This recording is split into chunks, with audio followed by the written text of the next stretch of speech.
오늘 본문 말씀은 전도서입니다. 전도서 1장 12절부터 2장 2절까지입니다. 전도서 1장 12절부터 2장 2절까지를 저랑 교독을 좀 해볼게요.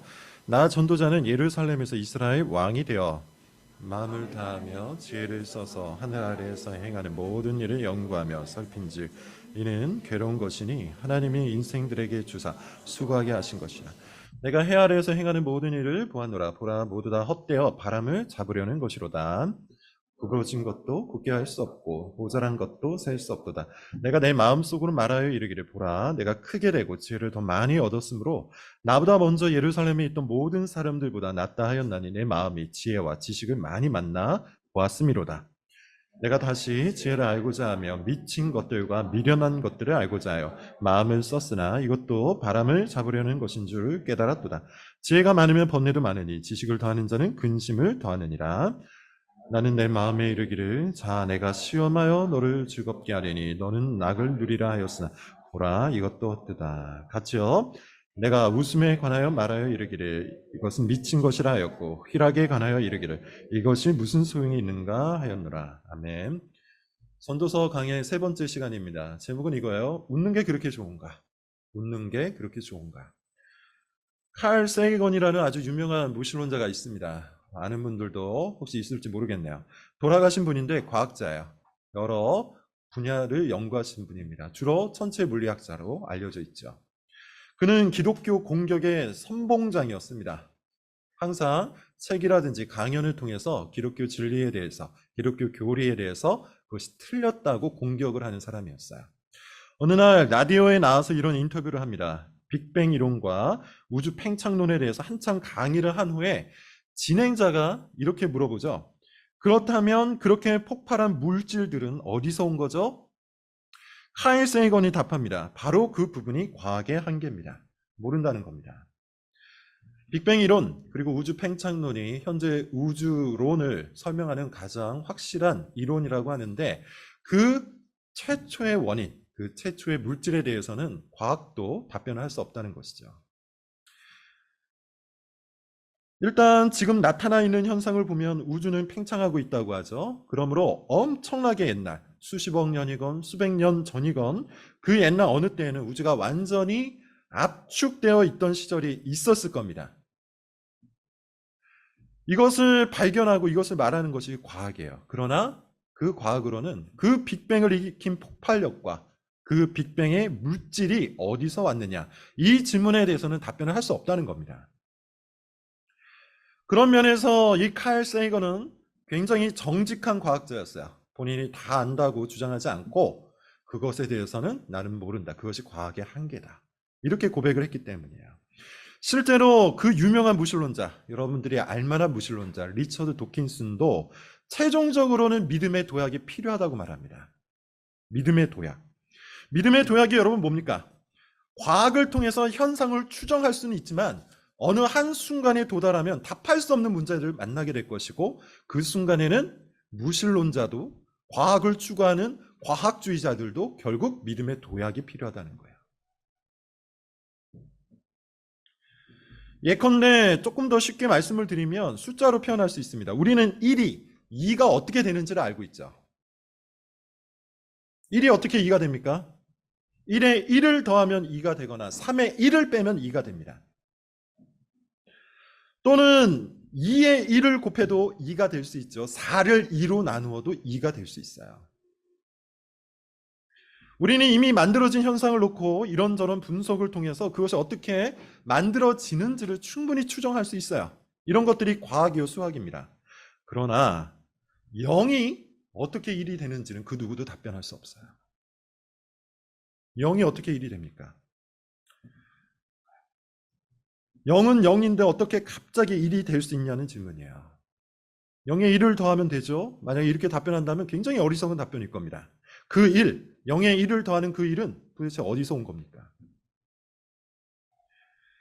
0에서 1이 되어야 1이라는 숫자가 출발할 수 있는데 0에서 1이 어떻게 되는지도 모른 채 우리는 1을 논할 수가 없는 거예요. 바로 이겁니다. 빅뱅 이론은 빅뱅을 통해서 시간과 공간이 시작되었다고 주장을 해요. 그렇다면 시간과 공간이 시작되기도 전에 어떻게 폭발할 수 있는 물질과 폭발시킬 수 있는 에너지가 존재할 수 있겠습니까? 우리는 이름 말할 수 있지만 영에 대해서는 말할 수 있는 바가 없다는 거예요. 이것이 과학의 한계입니다. 더 나아가 인간 지성의 한계죠. 그래서 여러분, 우리가 정말 정직한 사람이라면 이 과학자들처럼 한계를 인정할 수밖에 없어요. 정말 깊게 우주의 기원을 추적해 본 경험이 있는 사람이라면 이 세상에는 우리가 어찌할 수 없는 부분이 있다는 것을 인정할 수밖에 없다는 것이죠. 이것이 진정한 탐구자의 결론입니다. 이것이 진정한 연구자의 자세야. 다시 말해서 우리가 정말로 진지한 마음으로 진리를 탐구에 들어간다면 우리는 알 수 없음과 할 수 없음이라는 단어를 만나는 거예요. 이 무지는 우리에게 허무감을 제공합니다. 추적하고 추적하고 추적했는데 진리를 알 수 없다면, 우리에게 정말 유익이 되는 것이 무엇인지 알 수가 없다면, 우리에게 영원토록 의미가 되는 것이 무엇인지 알 수 없다면, 여러분, 이 작업이 얼마나 허무합니까? 앞서 예를 든 과학자들처럼 결국에는 이렇게 말할 수밖에 없을 거예요. 이것이 과학의 한계입니다. 이것이 내 지성의 한계입니다. 전도서의 저자 코엘렛도 마찬가지입니다. 전도자로 번역된 코엘렛, 무슨 뜻이라고 했죠? 사람들을 소집해서 지혜를 전달하는 사람이라고 했어요. 이 전도자는 평생 동안 지혜를 탐구한 사람이죠. 지혜를 탐구하고 연구하고 추적해서 인생의 의미와 유익을 우리에게 가르치려고 하는 사람이에요. 그 사람이 지금 사람들을 불러 모았습니다. 그리고 자신이 한 작업을 브리핑하고 있어요. 자, 12절을 여러분 한번 보십시오. 12절 같이 한번 읽어볼게요. 시작. 나 전도자는 예루살렘에서. 자, 이 구절 때문에 전도서의 저자를 솔로몬이라고 하는 겁니다. 예루살렘에서 이스라엘의 왕이 된 사람은 두 사람밖에 없어요. 다윗과 솔로몬입니다. 솔로몬 이후부터는 나라가 분열이 되어서 이스라엘 왕이 된 사람이 없어요. 남유다의 왕이 되거나 북이스라엘의 왕이 되었습니다. 자, 그래서 솔로몬이라고 이야기를 하는 겁니다. 아무튼 전도서의 저자는 솔로몬이 아주 유력해요. 중요한 것은 그것이 아니고 그가 무엇을 했는가입니다. 우리 13절, 14절을 읽어볼게요. 13절, 14절 시작. 마음을 다하며 지혜를 써서 하늘 아래에서 행하는 모든 일을 연구하며 살핀즉 이는 괴로운 것이니 하나님이 인생들에게 주사 수고하게 하신 것이라. 내가 해 아래에서 행하는 모든 일을 보았노라. 보라, 모두 다 헛되어 바람을 잡으려. 뭘 했습니까? 이 솔로몬이, 전도자가 뭘 하고 있죠? 마음을 다하고 지혜를 써서 하늘 아래에 있는 모든 것들을 연구했다. 전심으로 연구를 했다는 겁니다. 열심히 탐구했다는 것이죠. 그런데 결론이 뭐예요? 14절. 사람들이 수고하는 모든 일들이 다 헛되어 바람을 잡으려는 것과 같다. 왜 이런 결론을 얻었는지 15절을 여러분 한번 봅시다. 15절 같이 한번 읽어볼게요. 시작. 구부러진 것도 곧게 할 수 없고 모자란 것도 셀 수 없고. 자, 구부러진 것을 곧게 할 수 없답니다. 모자란 것을 셀 수 없다고 합니다. 무슨 말일까요? 이 말은 바람과 연결이 되어 있어요. 바람의 방향을 구부릴 수 없고 바람이 얼마나 많이 부는지도 셀 수가 없다는 뜻이에요. 일종의 비유입니다. 인생으로 풀어서 비유하자면 인생의 진정한 문제를 풀어낼 수가 없다는 거예요. 또 인생이 앞으로 흘러갈지 그 누구도 알 수가 없다는 거예요. 할 수 없고 알 수 없다. 구부러진 것도 곧게 할 수 없고 모자란 것도 셀 수 없다. 할 수 없고 알 수 없다. 여러분, 아니라고 생각합니까? 할 수 있고 알 수 있다고 생각하십니까? 어쩌면 이 자리에 있는 여러분은 젊어서 그렇게 생각할 수도 있을 거예요. 구부러진 것을 펼 수 있다. 모자란 것을 셀 수 있다. 이렇게 생각할 수 있을 겁니다. 그러나 현실은 그렇지 않죠. 구부러진 것을 펼 수 있는 사람 아무도 없습니다. 이것을 증명한 것은 그리 어려운 일이 아니에요. 병원에 한번 가보십시오. 할 수만 있으면 여러분 더 큰 병원을 한번 가보십시오. 원인도 모르고 치료법도 없는 병으로 인해서 고통받는 사람들이 어마어마하다는 것을 금방 알 거예요. 우리는 할 수 있고 우리는 알 수 있다고 믿지만 병원에만 가도 알 수도 없고 할 수도 없는 병들이 엄청나게 있다는 것이죠. 우리는 사람이 무엇이든 할 수 있는 존재라고 믿지만 사실은 아주 작은 바이러스 하나도 어찌할 수 없는 존재입니다. 가장 탁월한 지성을 가졌던 사람이 갑자기 치매에 걸려서 자기 이름도 말하지 못하는 그 원인에 대해 우리는 알지 못해요. 최고의 의학 지식을 가지고 있던 의사가 자신이 치료하던 병에 걸려서 죽는 이유도 알지 못해요. 예컨대 암을 치료하는 의사는 암에 걸리지 않습니까? 그렇지 않아요. 사실 사람은 구부러진 것을 펼 수 있는 능력이 없습니다. 이것이 인생을 정직하게 관찰한 사람의 마지막 결론이에요. 또 사람이 알 수 없는 것은 얼마나 많습니까? 무엇보다도 우리는 한치 앞을 알 수 없죠. 1시간 뒤에 어떤 일이 일어날지 아는 사람 있나요? 하루 뒤에 어떤 일이 일어날지 아는 사람이 있나요? 우리 인생에서 일어나는 일들을 다 예측할 수 있는 사람이 있나요? 우리는 바람이 어디에서 시작해서 어디로 끝나는지, 그 바람들이 다 어디에 있는지 헤아릴 수 없는 것처럼 우리 인생에 대해서도 알 수 없는 것 투성이에요. 생각해 보십시오. 10년 전에 여러분이 지금 여기 이 담장너머 교회에 와서 설교를 듣고 있을 것이라고 예상한 사람이 있습니까? 아무도 없을 겁니다. 교회를 개척한 저도 몰랐어요. 우리가 정말 정직하게 우리 인생과 우리가 살아가고 있는 이 세상을 탐구해 본다면 우리의 결론도 앞선 과학자들이나 전도자와 똑같아요. 알 수 없고 할 수 없어요. 전도자는 그것을 정확하게 알았죠. 그래서 16절부터 18절을 여러분 한번 보십시오. 이렇게 이야기합니다. 16절부터 18절 시작. 내가 내 마음속으로 말하여 이르기를 보라 내가 크게 되고 지혜를 더 많이 얻었으므로 나보다 먼저 예루살렘에 있던 모든 사람들보다 낫다 하였나니 내 마음이 지혜와 지식을 많이 만나보았음이로다. 내가 다시 지혜를 알고자 하며 미친 것들과 미련한 것들을 알고자 하여 마음을 썼으나 이것도 바람을 잡으려는 것인 줄을 깨달았도다. 지혜가 많으면 번뇌도 많으니 지식을 더하는 자는 근심을 더한다. 전도자는 지혜를 많이 얻었어요. 만약 이 전도자가 솔로몬이라면 우리는 그가 정말 지혜로운 사람이었다는 것을 다른 성경을 통해서 알고 있죠.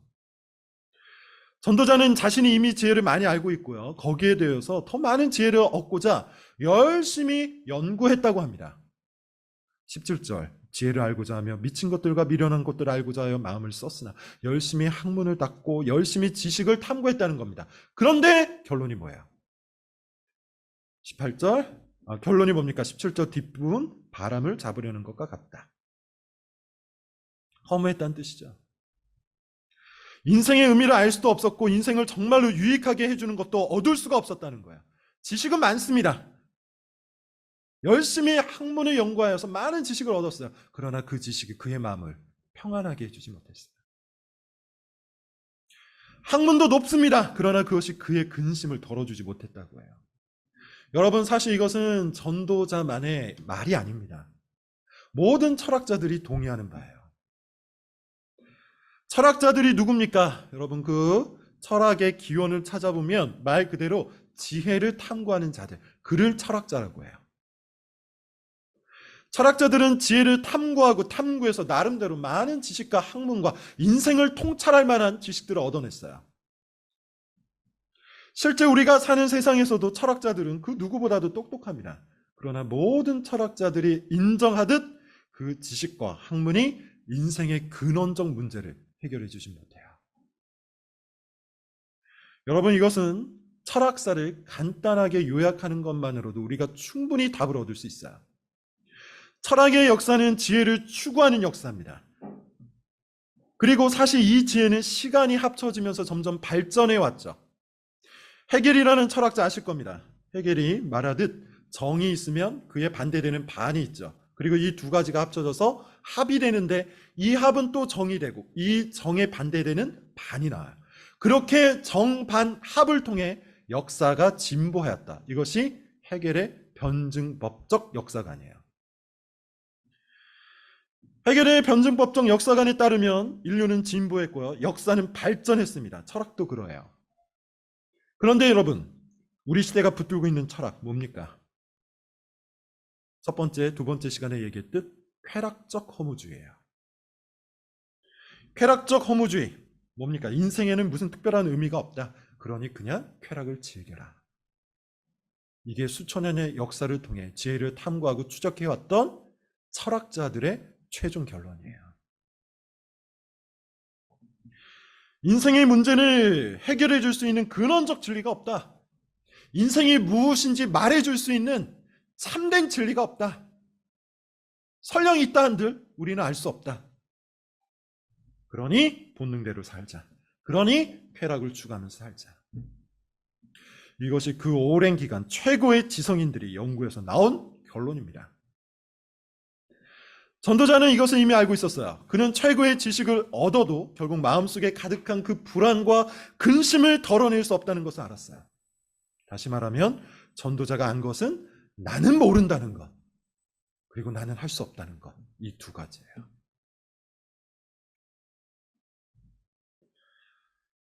전도자의 결론은 인류가 몇천 년간 탐구해서 알게 된 것과 동일합니다. 알 수 없고 할 수 없다. 그러니 그냥 인생 즐기다 가자.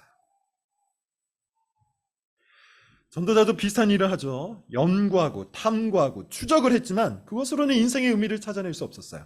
그래서 다른 시도를 해봅니다. 2장 1절이에요. 2장 1절, 2절까지 읽을게요. 1절, 2절 시작. 나는 내 마음에 이르기를 자 내가 시험 삼아 너를 즐겁게 하리니 너는 낙을 누리라 하였으나 보라 이것도 헛되도다. 내가 웃음에 관하여 이르기를 이것은 미친 것이라 하였고 희락에 대하여 이르기를 이것이 무슨 소용이 있는가요? 자, 어떤 시도를 합니까? 지혜를 얻고자 열심히 연구하고 학문을 닦았지만 거기에 참된 의미와 가치와 진리가 없다는 것을 깨달은 후에 다른 실험을 해요. 그게 뭐냐 하면 스스로의 마음을 즐겁게 하는 모든 일들을 시도해 보는 겁니다. 즐거움을 추구하고 쾌락을 추구하고 웃음을 추구해 본 거야. 소위 쾌락적 허무주의와 유사하죠. 인생에는 뭐가 없더라. 설령 뭐가 있더라도 나는 할 수도 없고 할 수도 없으니 그냥 지금 여기서 내가 누릴 수 있는 모든 쾌락을 다 누리겠다. 이것이 쾌락적 허무주의인데 전도자 역시도 지혜를 추구한 그 다음 단계로 쾌락을 추구하고 있는 거예요. 물론 결은 조금 다릅니다. 그는 실험을 해본 거죠. 결론은 같아요. 뭡니까? 아무 소용이 없다는 거예요. 헛헛하다는 거예요. 내 마음을 즐겁게 하기 위해서 쾌락을 추구하고 웃음을 추구해 봤는데 여전히 이 근원적 불안, 여전히 이 공허함을 해결하지 못했다는 것이죠. 전도자의 이 결론은 오늘날 우리가 정말 귀담아 들어야 하는 교훈입니다. 왜냐하면 우리가 살아가는 이 시대야말로 쾌락 추구의 시대이기 때문에 그 절정에 있기 때문이에요. 시대가 그렇다는 말은 문화가 그렇다는 말이고요. 문화가 그렇다는 말은 그것이 너무나도 자연스러워서 전혀 이상하지 않단 말이에요. 즉 쾌락을 추구하고 웃음을 추구하는 것이 무엇이 잘못되었는가? 이런 생각이 당연하게 퍼져 있다는 뜻입니다. 물론 여러분 제가 즐거움과 웃음 자체 이게 잘못됐다고 말하는 것이 아닙니다. 행복한 사람은 즐거워하고 웃어요. 그러므로 즐거움과 웃음 그 자체는 잘못되지 않았어요. 그러나 즐거움과 웃음만 쫓는 것은 잘못되었어요. 이 차이를 여러분 아시겠습니까? 닐 포스트먼이라는 분이 계십니다. 죽도록 즐기기라는 책을 쓰셨는데 정말 명저예요. 기독교 책은 아닙니다. 이분도 기독교인이 아니에요. 20세기의 사회학자인데 21세기를 향한 일종의 예언서와 같은 기능을 하는 책입니다. 거기서 그는 미디어의 해악에 대해서 말을 해요. 당시 미디어는 텔레비전이었겠죠. 이 텔레비전밖에 없었지만 그는 어느 순간 사람들이 미디어에 사로잡혀서 미디어가 그 사람들의 정신과 삶을 지배할 것이라고 예언을 해요. 그 미디어가 지배하는 정신, 그게 바로 죽도록 즐기는 정신이에요. 이 책은 이렇게 시작합니다. 미래를 예측한 두 가지 소설을 언급하는데 하나는 조지 오웰의 1984예요. 1984. 여기서 조지 오웰은 그 유명한 빅 브라더 이야기를 합니다. 빅 브라더가 다스리는 세상. 이것을 예언하죠. 미래에는 사람들이 억압과 지배를 받을 것이라는 예측입니다. 다른 하나는 올더스 헉슬리의 멋진 신세계라는 책이에요. 여기서 헉슬리는 미래의 세계는 엄청나게 멋지고 즐거운 일들이 많을 것이다. 그러나 사실은 아주 쓸모없는 것들이 엄청나게 제공되어서 사람들이 스스로 멍청이가 되고 말 것이다. 이렇게 예측을 해요. 둘 다 20세기 초반에 쓰여진 소설입니다. 멋진 시세계는 1934년에 쓰여졌어요. 그리고 이 책을 인용해서 죽도록 즐기기라는 책을 쓴 릴 포스트먼은 이것을 1985년에 썼습니다. 그는 말하기 사람들이 미디어를 통해 죽도록 즐기기에 나설 것이고 그로 인해 더 사람들의 정신은 공허해질 것이다. 이렇게 예측했어요. 자, 한번 물어보죠. 여러분은 어떻습니까? 여러분은 지금 여러분 인생을 어떻게 쓰고 있죠? 유튜브, 틱톡, 쇼츠, 릴스, 넷플릭스, 인스타 등을 통해 웃음을 쫓으며 살고 있지 않습니까? 인스타에 나오는 사람들처럼 또는 텔레비전에 나오는 연예인들처럼 맛집을 다니고 여행을 돌아다니면서 마냥 즐겁고 마냥 재밌고 마냥 웃긴 인생을 추구하며 여러분 인생을 쓰고 있지 않습니까? 자기가 웃음에 중독된 줄도 모르고 자기가 쾌락에 중독된 줄도 모르고 죽도록 즐기는 사람들이 요즘 사람들이에요. 그것이 잘못되었다는 생각조차 못하죠. 오히려 이런 설교가 이상하고 기분이 나빠요. 주말만 되면 어디를 놀러 가고 싶고 주일에도 말씀 안에서 안식을 취하기보다 뭔가 재미있는 일을 하고 싶고 사람들과 대화하면서도 그저 웃긴 말만 하고 웃긴 말만 듣기를 원한다면 매일 유튜브 등에서 웃긴 영상을 그저 멍하니 쳐다보면서 시간을 때우고 있다면 그는 쾌락에 중독된 거예요. 죽도록 즐기고 있는 거예요. 그러나 전도자는 뭐라고 얘기합니까? 이 모든 것들이 바람을 잡는 것과 다를 바가 없다고 합니다. 여러분 마음에 진정한 웃음을 줄 수 없다는 뜻이에요. 여러분 인생에 진정한 즐거움을 줄 수 없다는 뜻입니다. 그것은 마치 마약과 같아요. 끊임없이 자극적인 웃음을 찾게 만들고 더 자극적이고 더 말초적인 쾌락을 찾게 만들 겁니다. 무엇보다 웃음이 끝난 자리가 매우 헛헛할 겁니다. 아무 의미도 없고 아무 유익도 없는 바람과 같은 웃음이기 때문이에요. 왜 그런 웃음을 쫓아야 합니까, 여러분? 왜 우리가 그런 쓸모없는 웃음을 따라다녀야 합니까? 왜 인생을 그런 쓸모없는 것에 낭비해야 합니까? 웃는 게 그렇게 좋습니까?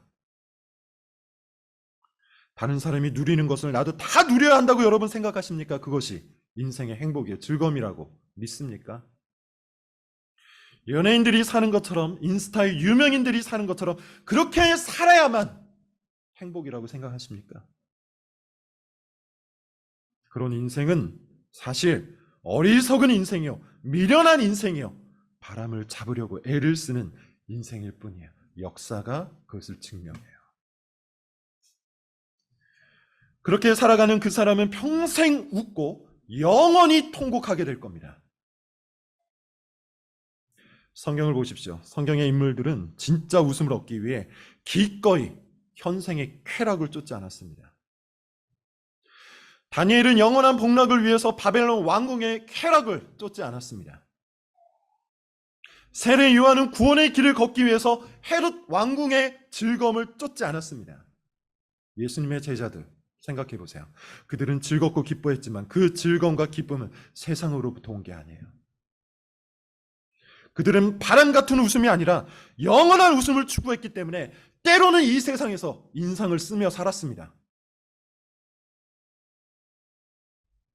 그러므로 여러분, 우리가 정말로 지혜로운 자라면, 정말 믿음이 있는 사람이면 우리가 할 일은 이것이죠. 웃음을 쫓다가 하나님을 잃지 말고 하나님을 추구하여 진정한 웃음을 얻는 거예요. 그러기 위해 첫째, 진지하십시오. 저는 여러분이 정말로 진지했으면 좋겠습니다. 제가 전도서 설교를 하면서 말씀드린 것처럼 여러분 인생에 질문을 던지고 그 질문들을 통해 인생의 진리를 추적해 나가시기를 바랍니다. 요즘 사람들은 진지함을 혐오하죠. 혐오라는 단어가 딱 걸맞습니다. 진지함을 혐오합니다. 진지한 것은 행복하지 않은 것이고 문제가 있는 것이라고 여겨요. 그래서 이런 말들을 하지 않습니까? 왜 이렇게 진지한가? 왜 이렇게 정색하는가?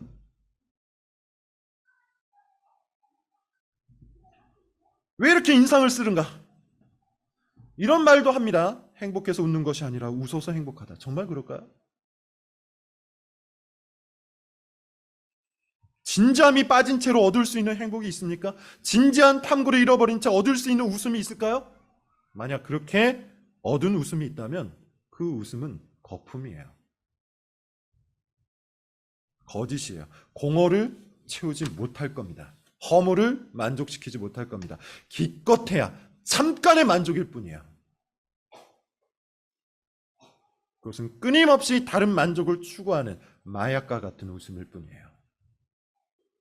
진지하십시오. 진짜 웃음을 위해 진지하게 여러분의 인생을 탐구하십시오. 두 번째, 정신을 차려서 시간을 아껴 쓰십시오. 우리를 죽도록 즐기게 만드는 일들이 여러분 얼마나 많은지 모릅니다. 저보다 여러분들이 더 많이 아실 거예요. 우리 주변에는 그런 일들이 정말 널려 있잖아요. 아주 쉽게 나로 하여금 죽도록 즐길 수 있게 만드는 미디어 매체들. 손가락 몇 번만 클릭하면 내가 즐겁게 놀 수 있는 수많은 놀이터들 얼마나 많이 있습니까? 우리가 정신을 차리지 않으면 그냥 그렇게 죽도록 즐기는 일에 우리 시간 다 써버릴 겁니다. 우리 시대가 그것을 추구하고 우리 시대가 그것을 만들어 놓았기 때문이에요. 그러므로 여러분 정신을 차리셔야 돼요. 정신을 차려서 시간을 아껴 쓰셔야 돼요. 정신을 차려서 주께서 우리에게 요구하시는 바 말씀이 무엇인지 이해하고 그 말씀대로 살아가셔야 돼요. 그렇지 않으면 우리도 모르는 사이에 이 시대 정신에 사로잡혀서 죽도록 즐기는 일에, 늘 웃는 일에, 내 마음을 즐겁게 하는 일에 모든 시간과 돈과 열정을 다 쏟아부은 후 어두운 곳에서 이를 갈며 울게 될 겁니다. 정신을 차리시고 여러분의 시간을 계획하여 경건한 일에 쓰십시오. 그것이 지금 이 시대를 살아가는 아주 지혜로운 방식입니다. 말씀을 맺겠습니다. 여러분, 우리 시대는 참으로 많은 것들을 분별해야 되는 그런 시대예요. 모든 것들이 문화화되어서 나도 모르게 우리의 생각과 우리의 마음을 교육합니다.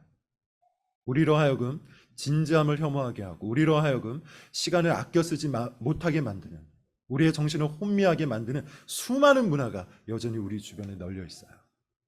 그러면서 우리로 하여금 어떻게 만듭니까? 계속해서 웃음을 추구해 나가도록, 계속해서 쾌락을 추구해 나가도록, 계속해서 즐거움만, 내 마음의 즐거움만 찾아가도록 만들어버리죠. 거기에 의미가 있습니까? 거기에 영원한 가치가 있습니까? 그것은 우리의 마음을 더 공허하게, 더 허기지게 만들 겁니다. 우리의 마음을 채울 수 있는 생명의 양식을 향해 여러분의 시간을 쓰십시오.